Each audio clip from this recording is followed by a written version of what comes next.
हम सीधा चल सकते हैं इस वक्त इंदिरा गांधी इंडोर स्टेडियम, जहां पर पीएम मोदी संबोधित करने लगे हैं। जो बोले सो निहाल।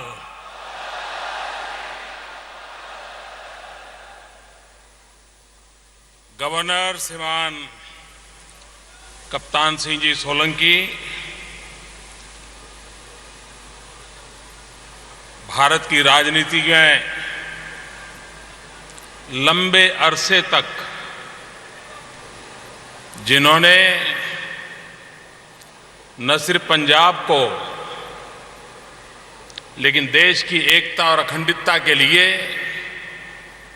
अहम भूमिका निभाई है, ऐसे पंजाब के आदरणीय मुख्यमंत्री सरदार प्रकाश सिंह जी बादल साहब, हरियाणा के मुख्यमंत्री श्रीमान मनोहर लाल जी खट्टर, मेरे मित्र भाई सुखबीर जी, मंत्री परिषद के मेरी साथी हरसिमरत जी, रविशंकर जी और विशाल संख्या में पधारे हुए प्यारे भाइयों और बहनों, इस साल बाबा बंदा सिंह बहादुर दा 300 साला शहीदी दिवस ना सिर्फ पंजाब जहां हिंदुस्तानी धरती ते ही सगो संसार भर भी जिथे जिथे भी हिंदुस्तानी वसदे हन बड़े उत्साह नाल मनाया जा रहा।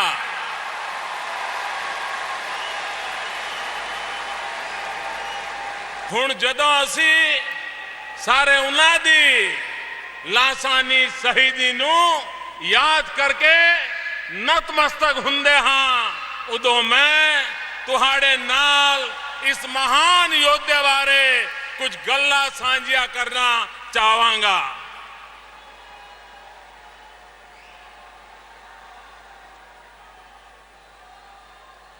आज हमने कविवर रविंद्रनाथ टैगोर द्वारा रची हुई बाबा बंदा सिंह की त्याग और बलिदान की गाथा एक बहुत ही खूबसूरत कविता के माध्यम से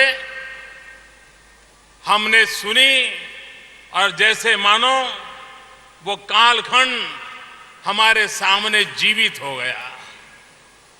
इस कविता से यह बात स्पष्ट है कि बंदा बहादुर वो उस शख्सियत का नाम था जहां पर त्याग और बलिदान की धरोहर पर समाज के प्रति संवेदना,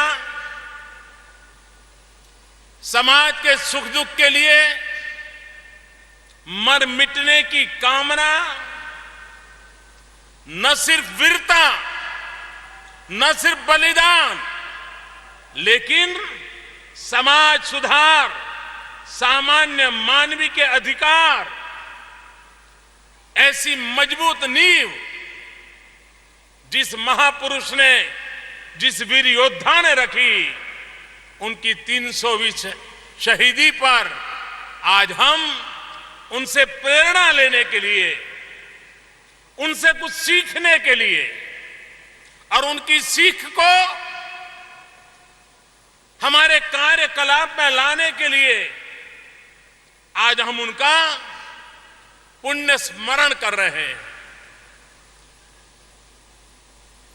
बाबा बंदा सिंह की बात पंजाब या उत्तर भारत तक सीमित नहीं था। उनका जीवन एक आदर्श है जो 300 साल से भारत के लोगों को प्रेरणा देता रहा है।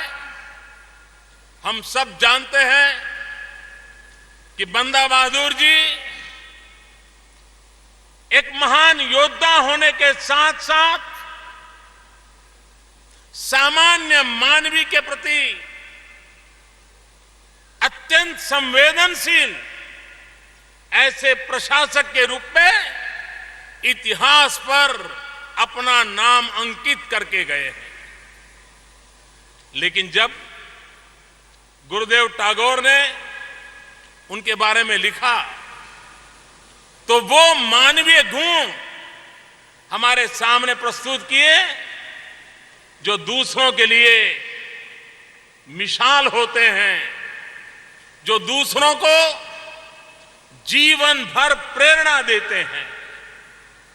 युद्ध के दौरान मुश्किल से मुश्किल हालात में भी बंदा सिंह बहादुर को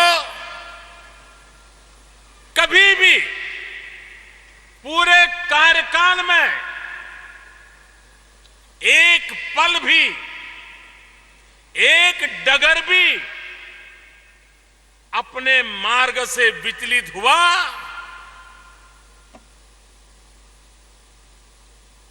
बहादुर बंदा सिंह को इतिहास में कहीं ढूंढने पर भी नजर नहीं आता है। ये छोटी बात नहीं है। बंदा सिंह पूरे कार्यकाल तक सिर्फ हथियार हाथ में तलवार रखते थे, ऐसा नहीं, वो तलवार की धार पर जीवन जीते थे। और उसके कारण जीवन का इतना संघर्षमय काल, शासकीय काल, लेकिन कभी भी मार्ग से विचलित न होना, लक्ष्य को ओझल नहीं होना देना। मैं समझता हूं इतिहास में ऐसी शक्तियां बहुत कम नजर आती है। बंदा सिंह बहादुर जी का साहस, उनका कर्तव्य भाव रविंद्रनाथ टैगोर की प्रेरणा बने, ये अपने आप में एक मिसाल है। विपरीत परिस्थितियों में भी साहस के साथ, स्वाभिमान के साथ जीवन में मुकाबला किया जाता है। ये अगर किसी से सीखना है तो बंदा बहादुर जी पर गुरु रविंद्रनाथ जी ने जो कविता लिखी है, उस कविता के एक एक शब्द से हमें वो जीवन जीने की प्रेरणा मिलती है, हमारा रास्ता प्रशस्त करती है। 18वीं शताब्दी के जिस दौर में बंदा सिंह बहादुर जी का जन्म हुआ, उस वक्त देश सामाजिक, आर्थिक और राजनीतिक उथल पुथल से गुजर रहा था। आप कितनी भी उम्र के हो, देश के किसी भी हिस्से में हो, लेकिन इन परिवर्तनों का असर, सीधा सीधा असर समाज के हर तबके पर पड़ता है। बंदा बहादुर जी का बचपन भी इन बातों से अछूता नहीं रहा।